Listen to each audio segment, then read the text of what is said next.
بسم الله الرحمن الرحيم. الحمد لله رب العالمين حمدا كثيرا طيبا مباركا فيه مباركا عليه كما يحب ربنا ويرضاه. أشهد أن لا إله إلا الله وحده لا شريك له، وأشهد أن محمدا عبده ورسوله صلى الله وسلم وبارك عليه وعلى آله وأصحابه أجمعين ومن تبعهم بإحسان إلى يوم الدين. أما بعد، فقال المؤلف رحمه الله تعالى: الحديث الثالث عن ابن عمر رضي الله تعالى عنهما أن رسول الله صلى الله عليه وسلم خطب الناس يوم فتح مكة فقال: يا أيها الناس، إن الله قد أذهب عنكم عبية الجاهلية وتعاظمها بآبائها، فالناس رجلان: بر تقي كريم على الله، وفاجر شقي هين على الله. والناس بنو آدم، وخلق الله آدم من تراب. قال تعالى: يا أيها الناس، إنا خلقناكم من ذكر وأنثى وجعلناكم شعوبا وقبائل لتعارفوا، إن أكرمكم عند الله أتقاكم، إن الله عليم خبير.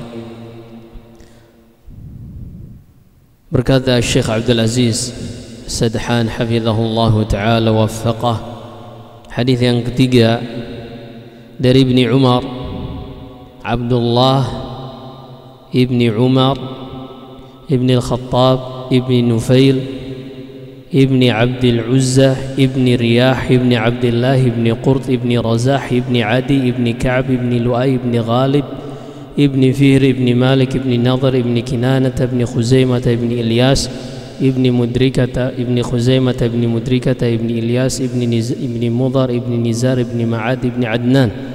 Nasabnya bersambung dengan Nabi sallallahu alaihi wasallam pada Ka'ab Ibni Lu'ay Ibni Ghalib,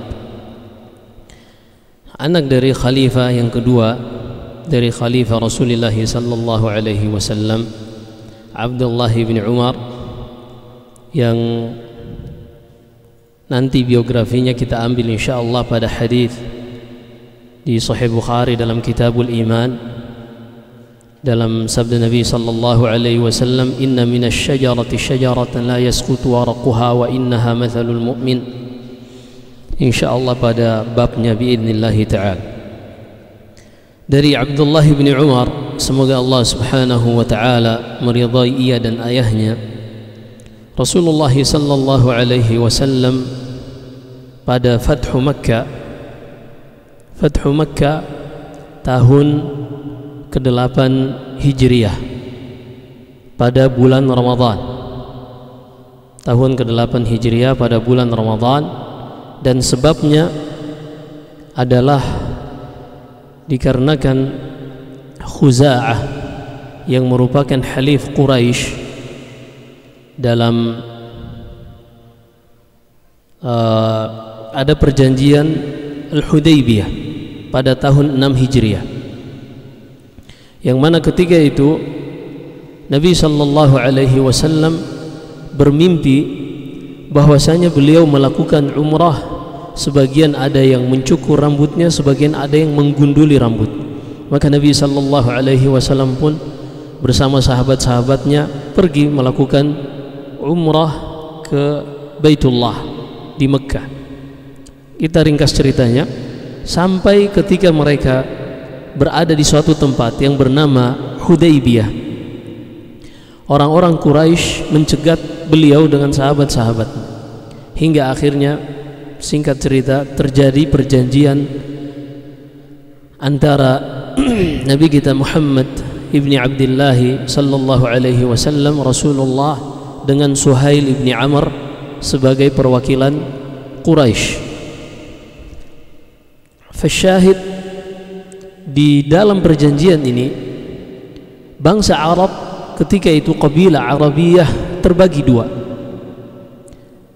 Ada yang mengikuti Quraisy dan ada yang mengikuti Rasulullah sallallahu alaihi wasallam. Hingga akhirnya pada tahun ke-8 Hijriah, sebagian dari orang-orang yang masuk kepada perjanjian Hudaybiyah bersama Quraisy membunuh orang-orang yang masuk pada kabilah yang mereka menisbatkan kepada Rasulullah sallallahu alaihi wasallam pada Al-Hudaybiyah, Sulhul Hudaybiyah. Hingga akhirnya terbunuh, dan orang-orang Quraisy membantu mereka kabilah Arabiyah yang membunuh halif Rasulullah sallallahu alaihi wasallam, hingga akhirnya Rasulullah pun marah mendengar berita tersebut, dan orang-orang Quraisy merekalah yang membatalkan perjanjian Sulhul Hudaybiyah ini. Akhirnya pada tahun 8 Hijriah pada bulan Ramadan, Nabi sallallahu alaihi wasallam mengumpulkan 10.000 sahabat datang dari berbagai macam kabilah Arabiyah yang baru masuk Islam, Arab, semuanya mengikuti Nabi sallallahu alaihi wasallam. Sebagian ahli sejarah menyebutkan 12.000, dan ini prajurit terbesar Nabi sallallahu alaihi wasallam ketika itu. Mereka pun datang hingga akhirnya terjadi Fathu Makkah pada tahun ke-8 Hijriah di bulan Ramadan. Nanti setelahnya perang Hunain di Taif, dan seterusnya dari perang-perang Nabi sallallahu alaihi wasallam. Fa'ala kulli hal, pada Fathu Makkah ini kata Ibnu Umar radhiyallahu anhuma, Nabi sallallahu alaihi wasallam berkhutbah di hadapan manusia lalu mengatakan, ya ayuhan nas, inna allaha qad adhaba ankum ubbiyatal jahiliyah wa ta'azumaha bi abaiha. Wahai sekalian manusia, sesungguhnya Allah subhanahu wa ta'ala dengan adanya Fathu Makkah telah menghilangkan ubbiyatul jahiliyah. Bisa dibaca ubbiyah, bisa ibbiyah, keduanya bisa dibaca, yaitu kesombongan yang ada pada zaman jahiliyah, dan mereka saling berbangga dengan nasab. Sehingga di Quraisy orang-orang yang nasabnya dari nasab yang mulia, mereka akan mendapatkan tempat yang tidak didapatkan oleh orang dari nasab dari kabilah yang tidak seperti kabilah yang mulia ini. Dan Nabi sallallahu alaihi wasallam diutus pada nasab yang terbaik. Diutus pada nasab yang terbaik, kata Syekh Hafidz Ibn Ahmad Al-Hakami dalam Manzumah Siratir Rasul, وقد حمى الله أصول المصطفى من السفاح الجاهلي حتى الصفا. Di antara kemuliaan nenek moyang Rasulullah sallallahu alaihi wasallam, ayahnya, kakek-kakeknya dan seterusnya, jadi ada namanya kabilah-kabilah yang mereka hur. Hur artinya orang yang tidak pernah menjadi budak. Nah, orang seperti ini walaupun mereka hidup pada zaman jahiliyah, mustahil untuk mereka berzina. Ini luar biasa. Al-hur nggak akan berzina kalau dia memandang nasabnya. Ya, walaupun ada syawadun nas, orang-orang yang di luar yang menjaga kemuliaan ini selalu ada saja di setiap generasi. Kata Syekh Hafidz Ibn Ahmad Al-Hakami, dan Allah subhanahu wa ta'ala telah menjaga nasab nenek moyang Rasulullah dari as-sifah ay az-zina al-jahili, berbagai macam praktek perzinahan yang mereka namakan pada zaman jahiliyah.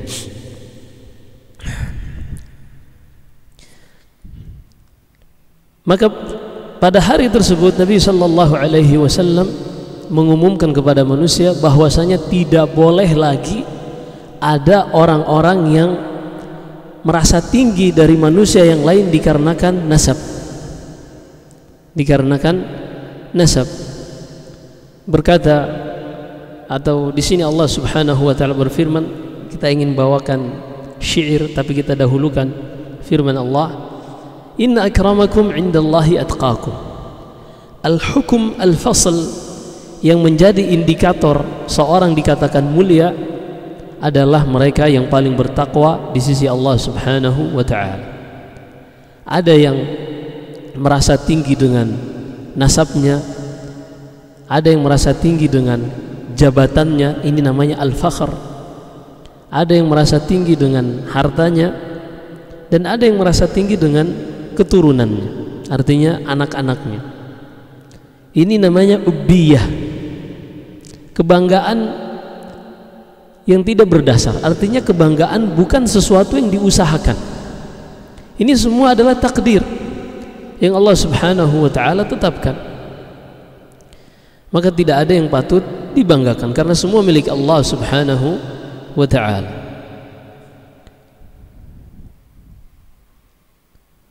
La'amruka mal insanu illa bidinihi fala tatruki taqwa tikalan 'ala an-nasab faqad rafa'a al-islamu Salman Farisin wa wada'a asy-syirku syarif Aba Lahab.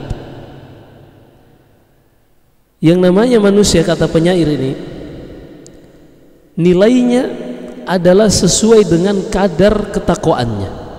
Maka janganlah sekali-kali engkau meninggalkan ketakwaan ini hanya karena engkau memiliki nasab yang baik. Kemudian dirinci dengan contoh, faqad rafa'al islamu Salman Farisin. Karena dalam sejarah Islam ada seorang yang ajam artinya non-Arab, Salman Al-Farisi, datang dari Persia, penyembah api. Ajam ini jauh, orang Arab menganggap mereka ini tidak semulia nasab mereka. Salman Al-Farisi telah Allah Subhanahu wa ta'ala naikkan derajatnya dikarenakan ketakwaan, dikarenakan agama Islam. Wa wada'a asy-syirku syarifa Aba Lahab. Sebaliknya Abu Lahab, paman Nabi sallallahu alaihi wasallam.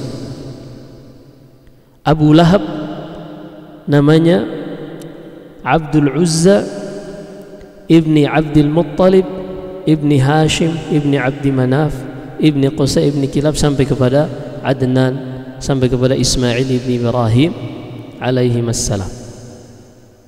Anak dari Abdul Muttalib, saudara dari Abdullah, ayah dari Rasulullah sallallahu alaihi wasallam. Artinya nasabnya dengan Rasulullah sangat dekat. Tapi kata penyair ini, waqad wada'a asy-syirku syarifa Aba Lahab.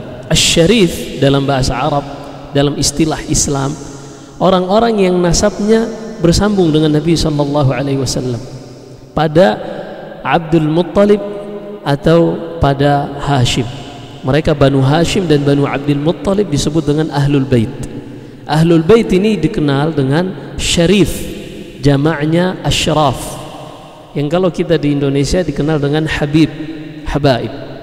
Tapi kalau kita ngomong habib di luar di negeri Arab, mereka kurang paham. Mereka lebih familiar dengan kata syarif. Jadi kalau dikatakan fulan asy-syarif, artinya fulan memiliki nasab yang bersambung dengan Nabi sallallahu alaihi wasallam pada Banu Abdul Muttalib dan Bani Hashim. Kata penyair ini, enggak ada yang perlu dibanggakan, karena sekelas Abu Lahab yang nasabnya sangat mulia, sangat dekat dengan Nabi sallallahu alaihi wasallam, telah direndahkan dan jauh hina dikarenakan kesyirikan yang melekat pada dirinya. Allah berfirman, tabbat yada Abi Lahab wa tab.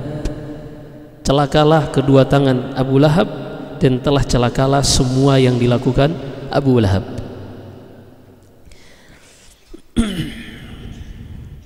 Kemudian kata Nabi sallallahu alaihi wasallam, setelah ubbiyatul jahiliyah wa ta'azumaha hilang, manusia hanya tersisa dua jenis. Jadi pada zaman jahiliyah Ini Allah sebutkan di dalam Al-Quran. Ada di antara mereka yang menyombongkan diri dikarenakan nasab. Maka ketika Nabi SAW diutus sebagai Rasul, Allah berfirman di dalam surat Asy-Syu'ara, wa anzir ashiratakal aqrabin, dan berikan peringatan kepada kerabat-kerabat dekatmu wahai Muhammad. Rasulullah langsung naik ke atas Jabal Safa, sebagian menyebutkan di atas Jabal Qubais, Jabal Abi Qubais yang sekarang jadi istana di samping Mas'ah, istana raja di samping Safa Marwah, itu dulu Jabal Abi Qubais. Di situ Nabi SAW ammama wa khas, beliau menyebutkan ya ma'syara Quraisy, wahai sekalian orang-orang Quraisy. Ini kabilah beliau yang ketika disebut Quraisy berarti nasab mereka bersambung pada minimal Fihr ibni Malik. Fihr ibni Malik ini dikenal dengan Quraisy. Ada yang sebagian menyebutkan Murrata ibni Ka'ab ibni Lu'ay ibni Ghalib ibni Fihr. Fa'ala kulli hal, intinya yang nasabnya bersambung kepada Nabi SAW pada kakek ke-6 atau ke-7. Beliau mengatakan, qulu la ilaha illallah tuflihu, ucapkanlah la ilaha illallah, niscaya kalian akan selamat. Kemudian setelah itu beliau menyebutkan individu-individu. Ya Abbas ibn Abdul Muttalib, wahai Abbas anaknya Abdul Muttalib, ucapkan la ilaha illallah, aku tidak bisa memberikanmu sedikit pun manfaat di sisi Allah di hari kiamat kelak kalau engkau tidak mengucapkan la ilaha illallah. Ya Safiyatu ammata Rasulillah, wahai Safiyah bibinya Rasulullah, ucapkan la ilaha illallah, karena di hari kiamat kelak aku tidak bisa memberikan kepadamu sedikit pun manfaat kalau engkau tidak mengucapkan ucapan. Sampai beliau mengatakan, ya Fatimatu binta Muhammad salini min mali ma syi'ti la ugni anki minallahi syai'an. Wahai Fatimah, siapa yang paling dekat nasabnya dengan Rasulullah dari Fatimah? Enggak ada. Fatimah yang paling dekat nasabnya dengan Rasulullah sallallahu alaihi wasallam. Orang-orang mengidolakan Al-Hasan wal Husain. Fatimah lebih dekat karena ibu dari Al-Hasan wal Husain radhiyallahu anil jami'.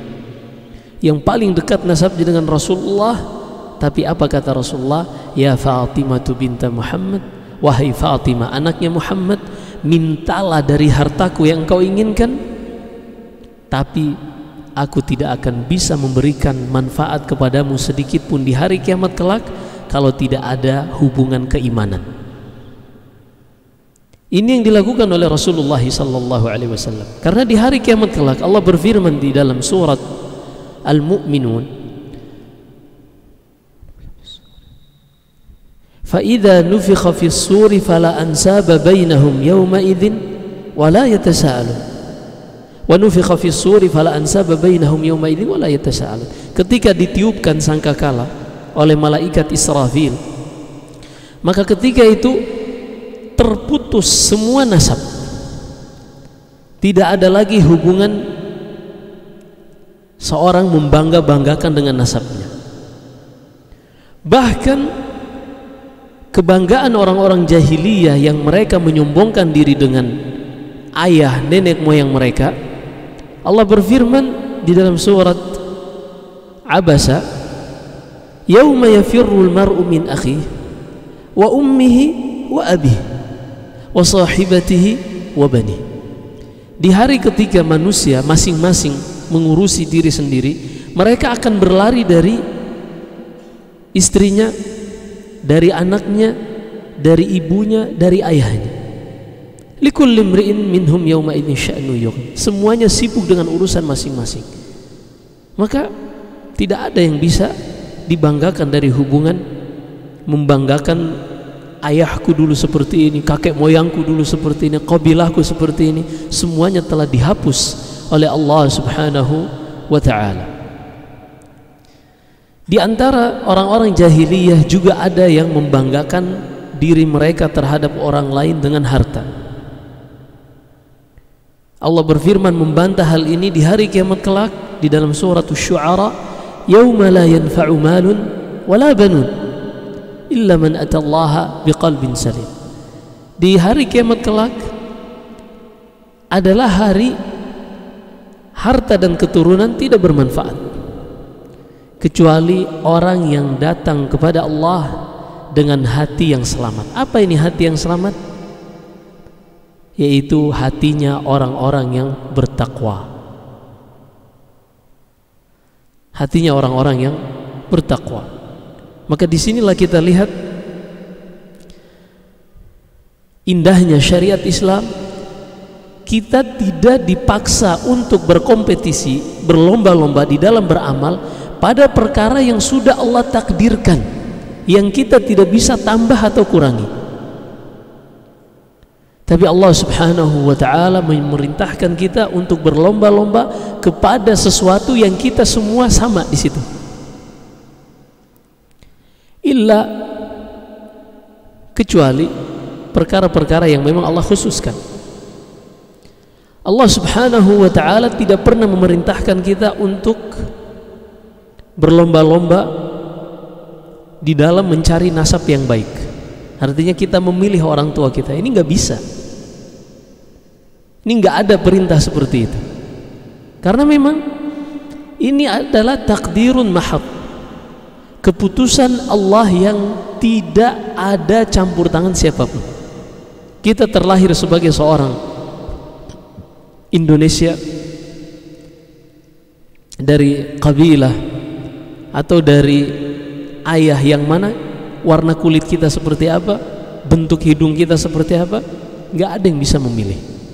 Maka ketahuilah tidak akan ada syariat yang membebani kita pada perkara takdir seperti ini. Yang ada hanyalah pada perkara syukur atau sabar. Ketika seorang mendapati pada jasadnya sempurna, maka dia hanya dibebankan untuk bersyukur kepada Allah Subhanahu wa ta'ala. Namun ketika dia mendapatkan selain dari apa yang kita sebutkan, dia dibebani untuk bersabar akan hal tersebut. Adapun pada perkara ketaatan, semua orang memiliki peluang yang sama. Disitulah kata Allah, wa fi dzalika falyatanafasil mutanafisun fastabiqul khairat wasari'u ila maghfirati min rabbikum wasabiqu ila maghfirati min rabbikum wa jannatin 'arduha ka'ardhis sama'i wal ard.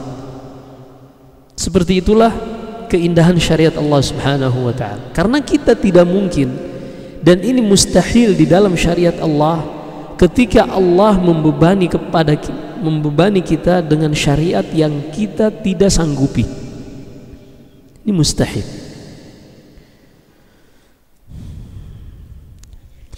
Baik.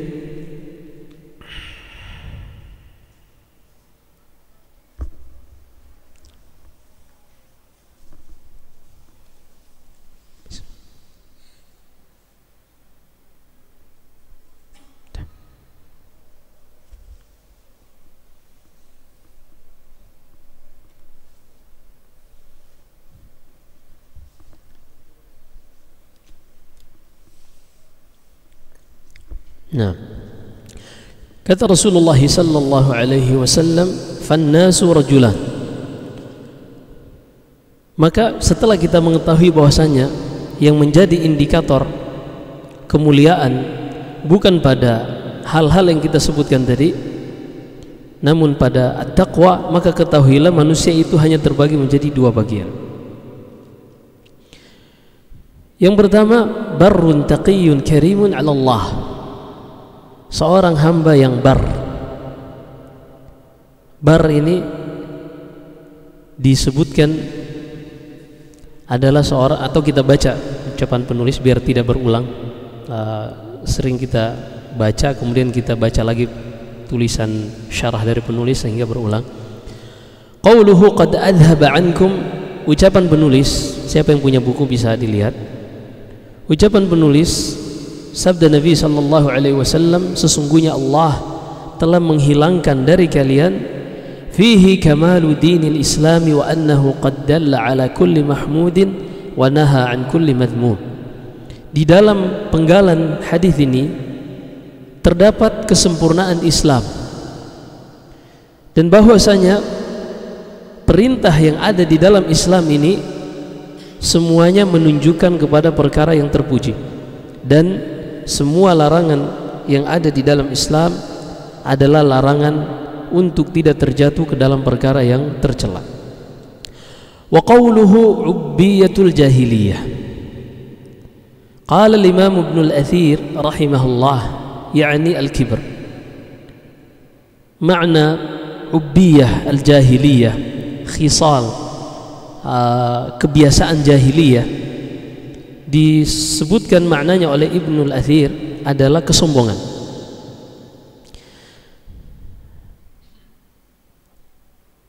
Wa qawluhu wa ta'adhumaha bil aba, dan makna penggalan sabda Nabi sallallahu alaihi wasallam, dan saling berbangga-bangganya orang jahiliyah dengan nenek moyang mereka.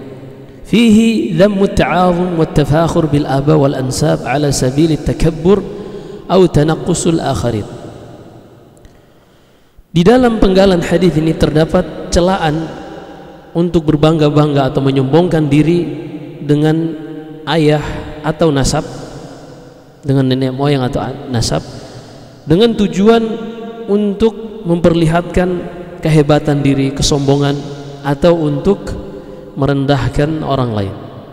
Wa fihi anna man ittasafa bidzalika fa fihi khislatun min khisalil jahiliyah. Dan dari penggalan hadis ini juga kita petik satu kesimpulan hukum: siapa saja yang terlihat menyombongkan diri dengan nasab atau dengan nenek moyangnya, maka pada orang tersebut ada namanya khisal jahiliyah, ada kebiasaan jahiliyah. Tapi tidak boleh dimutlakkan si fulan jahili. Ini perhatikan. Bedakan antara kita mengatakan kepada seseorang, Anda ini seorang jahili, seorang jahiliyah. Ini tidak boleh. Tapi kalau kita katakan engkau memiliki sikap jahiliyah, ini boleh.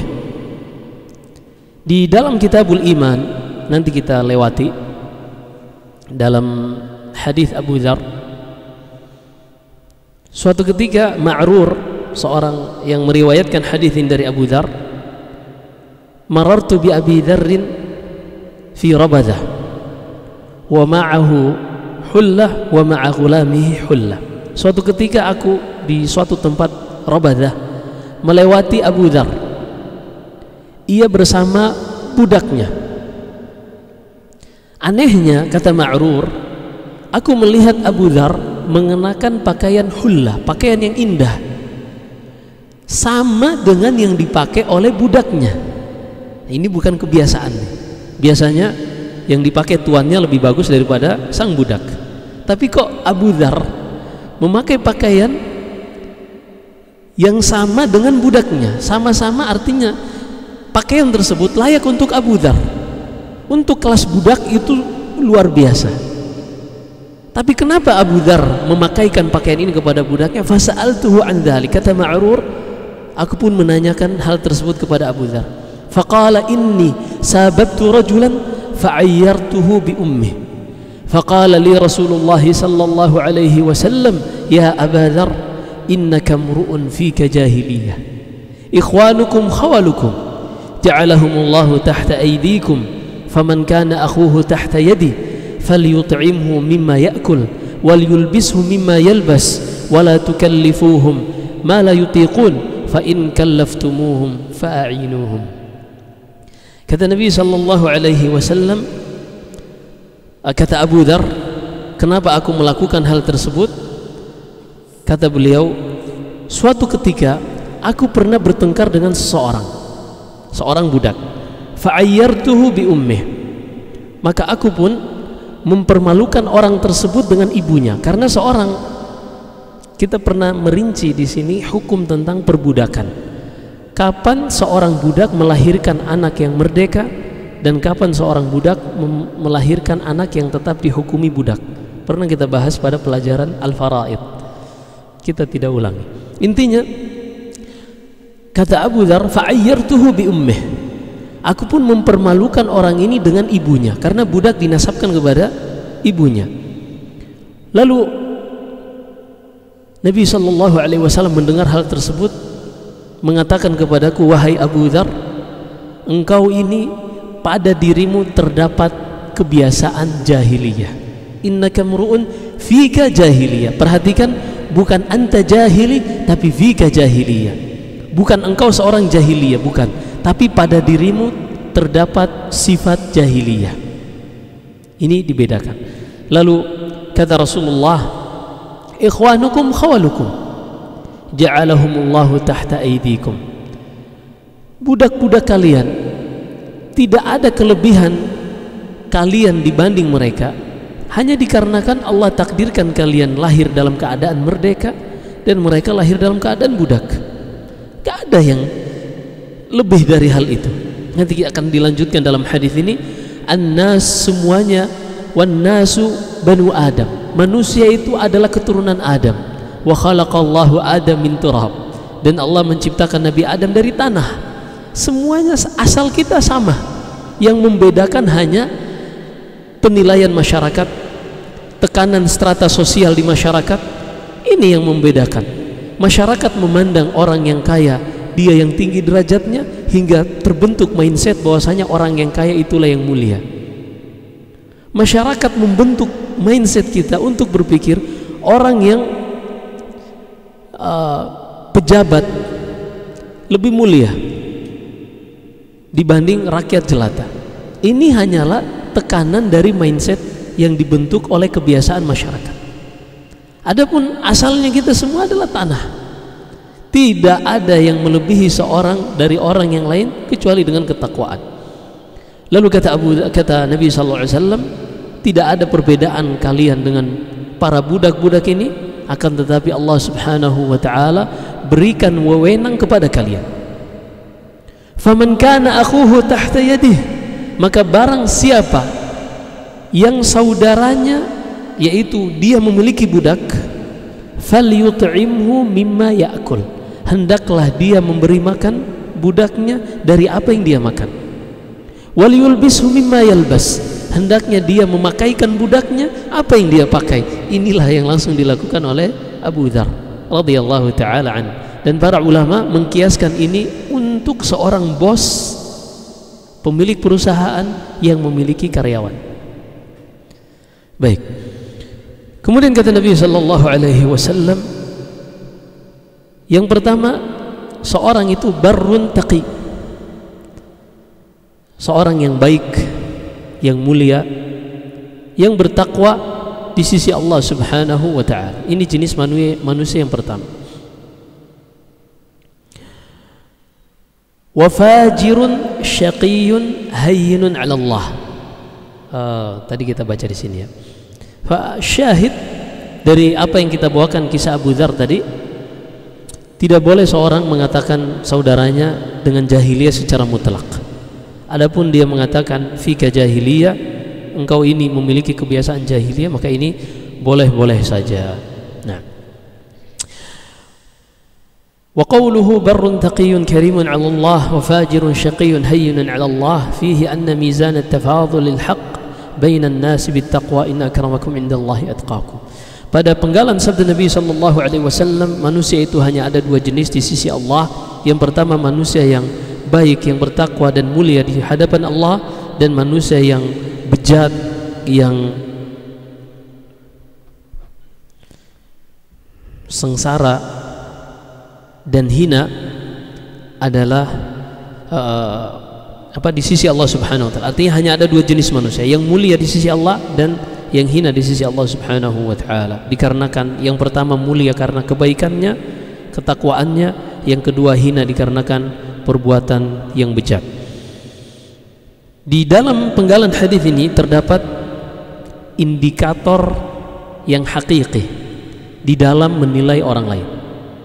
Jadi bukan menilai dari nasab, bukan dari keturunan, bukan dari kedudukan, bukan pula dari harta dan keturunan, akan tetapi dilihat dari ketakwaan, karena Allah berfirman, inna akramakum indallahi atqakum, yang paling mulia di sisi Allah di antara kalian adalah yang paling bertakwa di sisi Allah Subhanahu wa ta'ala. Berkata seorang penyair, ala innamat taqwa hiya al-izzu wal karamu wa hubbuka lid-dunya huwa adh-dhullu was-saqam ma 'ala 'abdin taqiyyin min naqis ma 'ala 'abdin taqiyyin naqisatun idza haqqaqa at-taqwa wa in haka aw hajam. Fasyahid, tidak ada kerugian bagi seorang hamba ketika dia benar-benar bertakwa, mencoba merealisasikan takwa seperti apapun dia, dari manapun asalnya, selama dia berada di atas ketakwaan, mau dia seorang yang Arab, seorang yang ajam, nasabnya bersambung kepada Nabi atau nasabnya tidak bersambung kepada Nabi, maksudnya pada Bani Hashim dan Bani Abdi Manaf. Walaupun kalau kita tarik secara garis besar, semua manusia kembali kepada Nuh, karena Nabi Nuh memiliki 3 anak, Sam, Ham, dan Yafid. Semuanya ini menjadi cikal bakal manusia setelah Nabi Nuh. Ini disebutkan di sebagian hadis dari Nabi SAW bersabda, Sam Abul Arab, wa Ham Abu Al-Habasyah, wa Ham Abu Rum, wa Yafid Abu Al-Habasyah. Walaupun sebagian ulama melemahkan riwayat ini, lalu semuanya kembali kepada Syekh Ibni Adam alaihi afdhalus salatu wassalam. Wa qawluhu wan nasu banu Adam wa khalaqallahu Adam min turab. Dan di dalam penggalan ucapan Nabi sallallahu alaihi wasallam, manusia semuanya adalah anak keturunan Adam dan Allah menciptakan Adam dari tanah. Di sini terdapat bantahan tentang teori evolusi yang dulu kita pelajari di sekolah-sekolah. Dan ini awas, ini ada tujuannya, ada hidden kurikulum di balik itu semua. Jadi bukan cuma asal ini teori evolusi kita pelajari atau tidak pelajari, bukan, tapi di balik itu ada tujuan dari pembuatan evolusi. Tujuannya adalah untuk mengingkari alam ini memiliki pencipta. Mereka ingin mengingkari manusia diciptakan, karena menurut teori evolusi ini adalah cara mereka untuk menghindar dari pertanyaan bagaimana mungkin manusia bisa terbentuk dari teori yang kalian ciptakan. Jadi mereka mengatakan alam semesta ini dulu berasal dari Big Bang, ledakan yang besar di alam semesta.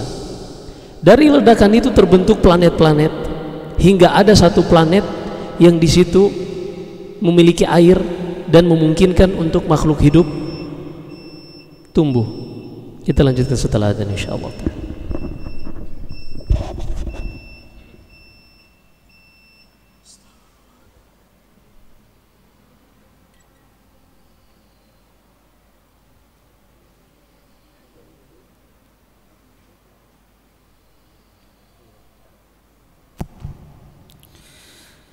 Allahu Akbar, Allahu Akbar, Allahu Akbar, Allahu Akbar. Asyhadu an la ilaha illallah,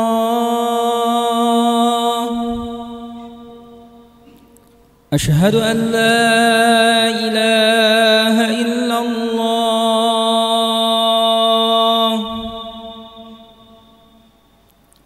أشهد أن محمد رسول الله،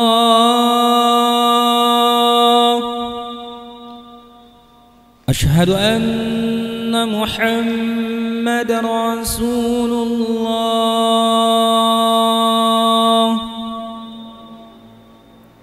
حي على الصلاة، حي على الصلاة،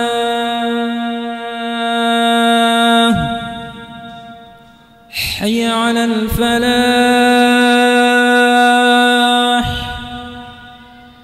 حي على الفلاح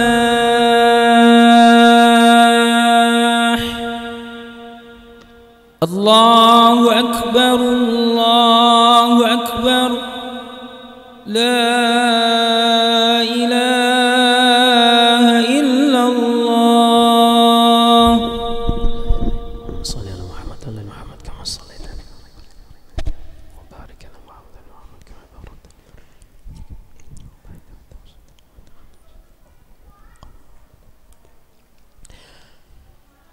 Dari ledakan besar tadi, mereka mengklaim terjadi terbentuk planet-planet, dan ada satu planet yang bisa ditumbuhi oleh tumbuhan-tumbuhan perintis, lumut dan sejenisnya. Itulah bumi. Di situ ada air dan seterusnya. Dari tumbuhan-tumbuhan perintis ini nanti tumbuh tumbuhan yang lebih besar, rumput dan seterusnya. Lalu ada konsumen 1, konsumen 2 dan seterusnya. Lalu tiba-tiba ada kera, sampai tiba-tiba ada manusia. Nah, ini sesuatu yang dari tumbuhan tiba-tiba jadi hewan. Ini nggak bisa, nggak nyambung.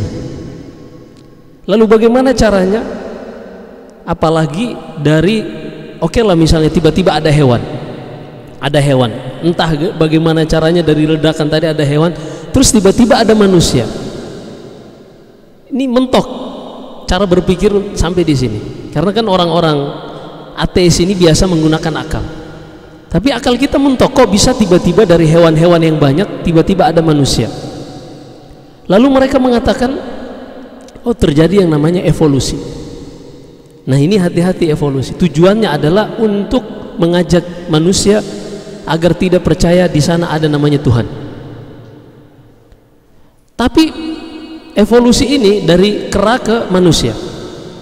Hanya kalau kita perhatikan, kenapa kera sekarang nggak berubah jadi manusia? Banyak kera pada mati nggak ada yang berubah jadi manusia. Mereka punya cara lagi, ngelesnya gampang. Oh, ini membutuhkan jutaan tahun. Ya, umur kita kan nggak akan sampai jutaan tahun. Jadi ini jangan main-main dengan mereka mengatakan ini jutaan tahun dan seterusnya. Itu ada hidden kurikulum di balik itu semua. Dan ini kita harus ajarkan kepada anak-anak kita.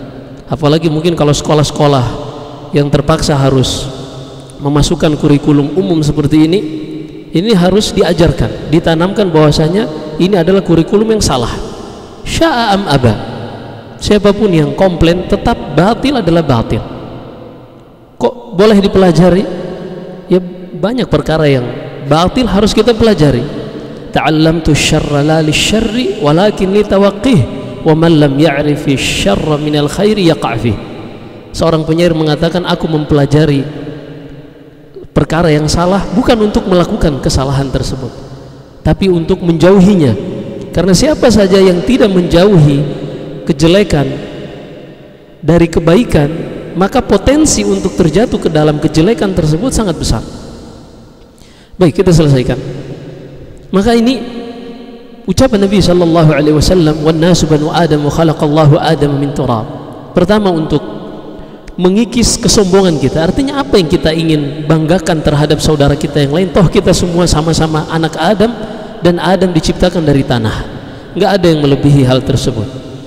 Fihi anna min asbabi zawali aw takhfifi at-tafakhuri tadhakkura al-asli al-awwal. Di dalam penggalan hadis ini bahwasanya di dalamnya terdapat sebab-sebab yang membantu seorang untuk menghilangkan atau untuk mengikis kesombongan di dalam berbangga-bangga dengan apa yang kita sebutkan tadi, dengan cara mengingat asal muasal penciptaan manusia. Wa fihi anna awlan nasi bil bu'di 'anit tafakhuri bil aba'i du'atul khairi wa dhalika min wujuh. Dan di dalam penggalan ini juga terdapat pelajaran bahwasanya manusia yang paling harus lebih jauh dari kesombongan berbangga-bangga dengan nenek moyang ini, mereka adalah para dai kepada kebaikan. Kenapa? Dikarenakan beberapa hal, beberapa faktor. Yang pertama, anna dzalika ma'siyatun lillahi ta'ala. Dikarenakan kesombongan terhadap berbangga-bangga dengan nasab tadi adalah kemaksiatan. Kemaksiatan. Yang kedua, wa minha annahu mid'atun ilal kibr. Karena berbangga-bangga dengan nasab dan yang kita sebutkan ini wasilah yang mengantarkan kepada kesombongan. Wa hadza yunafil khuluqal fadila minal muslimi fadlan an talibil ilm. Dan hal ini akan kontradiksi dengan akhlak yang baik dari seorang muslim, terlebih seorang penuntut ilmu. Wa minha anna dzalika min asbabi nufurin nasi min. Dan membanggakan diri dengan nasab dan seterusnya ini diantara sebab yang membuat orang-orang berlari dari orang tersebut, artinya menghindari orang tersebut. Wa min thamma adamu qabuli da'watihi fayatadha'afu bidzalika ithmu. Dan diantara yang merugikan ketika ketika orang-orang lari dari seorang dai, maka mereka pun konsekuensinya berlari dari dakwah yang disampaikan orang tersebut, hingga akhirnya dosa dai tadi lebih besar, bukan karena maksiat saja, tapi karena menjadi sebab orang berlari dari dakwahnya, berlari dari kebaikan, sehingga dosanya menjadi berlipat ganda. Dosa yang pertama dia melakukan kemaksiatan, dosa yang kedua dia telah membuat orang lari dari agama Allah Subhanahu wa taala. Likaunihi irtakaba ma nuhiya an wa li'annahu bidzalika sabbaba i'radan linnasi an qabuli da'watihi. Seperti yang kita sudah sebutkan, walillahil hamd. Dengan ini selesai kita membaca hadis yang ketiga. Alhamdulillah kita masih bisa menyelesaikan setiap pertemuan satu hadis.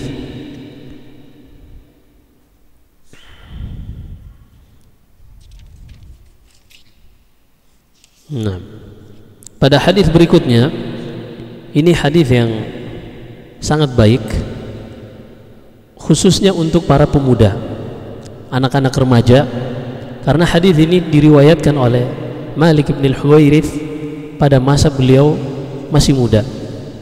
Beliau mengalami kejadian ini. Ini sengaja saya bawakan sebagai muqaddimah untuk seorang yang mungkin memiliki anak, punya adik. Pada pertemuan berikutnya, Kemis pekan ketiga, kita akan bahas hadis ini dan kita akan lihat betapa Islam ini dibawa oleh anak-anak muda dan tentunya di bawah bimbingan para senior.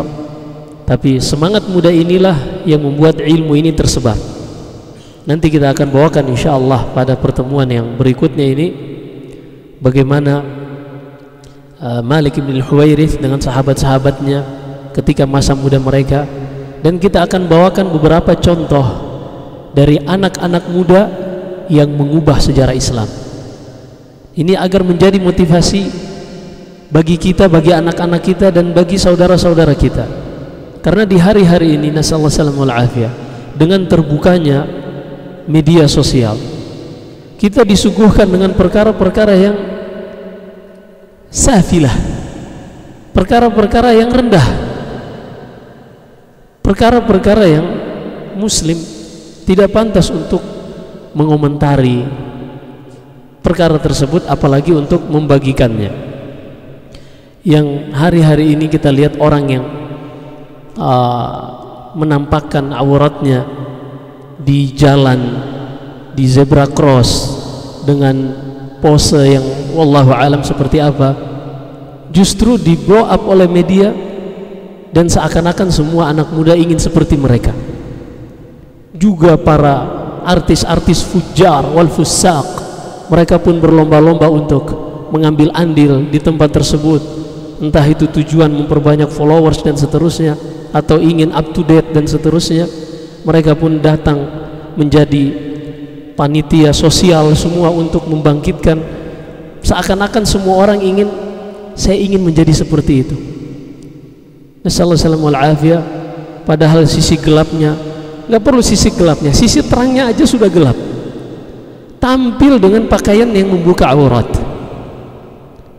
Yang dibahas laki-laki, anak remaja dan perempuan remaja pacaran. Ini yang dibangga-banggakan hari-hari ini. Dan seakan-akan semua anak muda pengen viral seperti itu. Maka insyaallah ta'ala kita akan melihat sisi kejayaan Islam, bahwasanya ada anak-anak muda, anak-anak remaja, di tangan mereka lah Islam ini menjadi terjaga dan jaya. Sebut saja Al-Imam Al-Bukhari rahimahullah, ketika beliau menulis kitab Sahihul Bukhari, beliau menulisnya selama 16 tahun, dimulai ketika usia beliau masih remaja, ketika ada salah seorang dari syekh mereka mengatakan, habbatha law anna min ahadikum yajma'u lana sahihan mukhtasaran. Ketika mereka sedang ngobrol sesama penuntut ilmu, anak-anak remaja, anak-anak muda ini, tiba-tiba ada salah seorang syekh yang mengatakan, kenapa tidak ada dari kalian ini wahai anak muda seorang yang menulis satu kitab yang mengumpulkan semua hadis-hadis yang sahih tapi ringkas? Fawaqa'a dzalika fi qalbi. Kata Imam Al-Bukhari, ucapan itu langsung berbekas di dalam hatiku. Aku pun mengatakan, analah, aku yang akan menulis hal tersebut. Hingga akhirnya hari ini Allah menjaga hadis-hadis Nabi sallallahu alaihi wasallam dengan Sahihul Bukhari. Di mana anak-anak remaja dan anak muda seperti ini? Maka insyaallah taala pada pertemuan berikutnya, Kamis pekan ketiga, kita akan membawakan hadis yang keempat ini dari Malik bin Al-Huwairits radhiyallahu an. Wallahu a'lam. Sallallahu wasallam wa baraka ala nabiyyina Muhammad. Subhanakallahumma bihamdik, asyhadu an la ilaha illa anta, astaghfiruka wa atubu ilaik. Assalamualaikum warahmatullahi wabarakatuh.